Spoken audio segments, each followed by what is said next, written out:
So, good day. I'm Gian, your nurse for today. May I ask your name first? My name is Calvin. So, Sir Calvin, today I'm going to assess your cranial nerves. For you to know what cranial nerves are, cranial nerves sends electric signals between your brain, face, neck, and torso. So, I've already performed hand hygiene and I also gathered the equipments that we're going to use for our assessment. So, is it okay for you if I'm going to touch you in some of our assessments? Yes. Okay, let's start with your cranial nerve number 1, sense of smell. May I ask if you had any decrease in ability to smell? No. Okay, thank you. So let's start. May I ask you to close your eyes? Then I will pinch one of your nostril shot. Then can you smell and identify this? Vinegar. Then the other one. Vinegar. Okay, thank you. So, it is normal that you can smell and identify the scent with your both nostrils. So, next is your cranial nerve number 2, sense of sight. May I ask if you wear glasses? No, I don't wear glasses.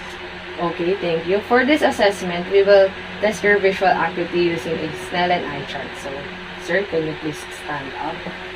Then, please read the smallest line you can read. Line 8. So, please cover your right eye, then read with your left eye. D, E, F, P, O, T, E, C. Okay, thank you. The other one. D, E, F, P, O, T, E, C. So, next, both eyes. D, E, F, P, O, T, E, C. So, thank you, sir. Please sit down. So, as I can see, you can read the line that a normal eye can read in 20 feet. So, next we will assess for accommodation reflex for your pupil. I will strike a light using this pen light, and I will strike a light while covering the other eye.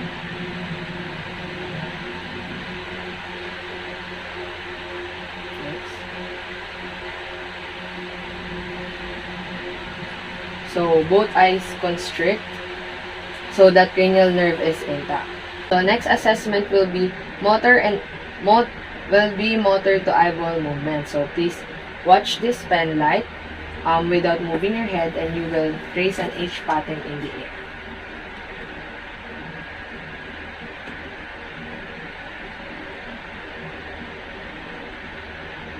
Okay, thank you. So, as I observe that your cranial nerve number 3 is intact, together with your cranial nerve number 4 is intact, which moves eyeball inframedially, and cranial nerve number 6 is intact also, which moves the eyeball laterally.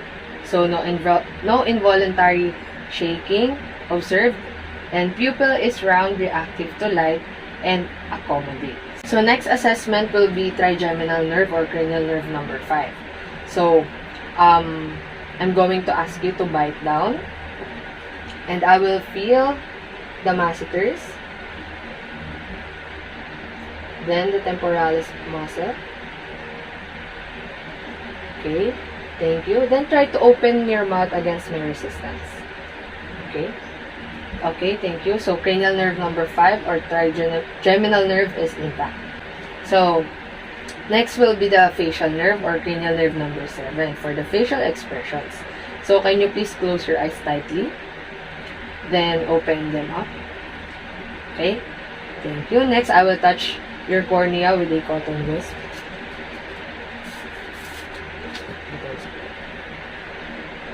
Okay?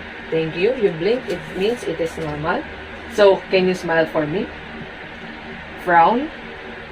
Puff out your cheeks. Okay, means cranial nerve number 7 is intact. So, next will be cranial nerve number 8 or vestibulocochlear nerve. So, I will ask you to stand up and please march in place while closing the eyes. Okay, thank you. So, next, I will tap this tuning fork, then place this on the vertex of your skull. And please tell me if you hear louder on the other ear or over the other or equally. equally. Okay, thank you.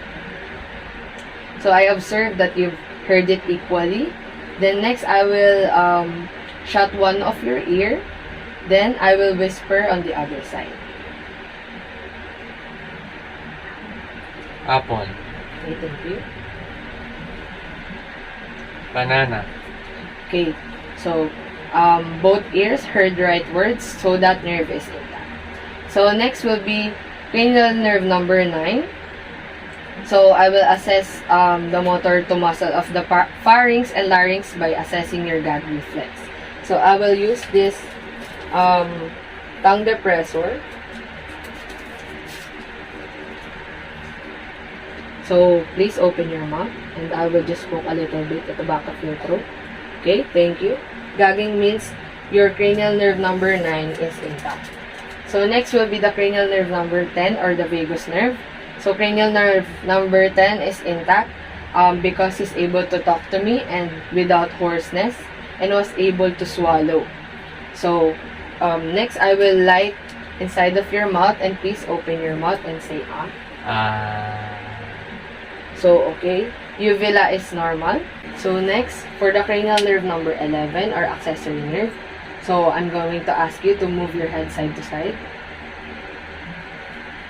up and down. Okay, and try to shrug against my resistance.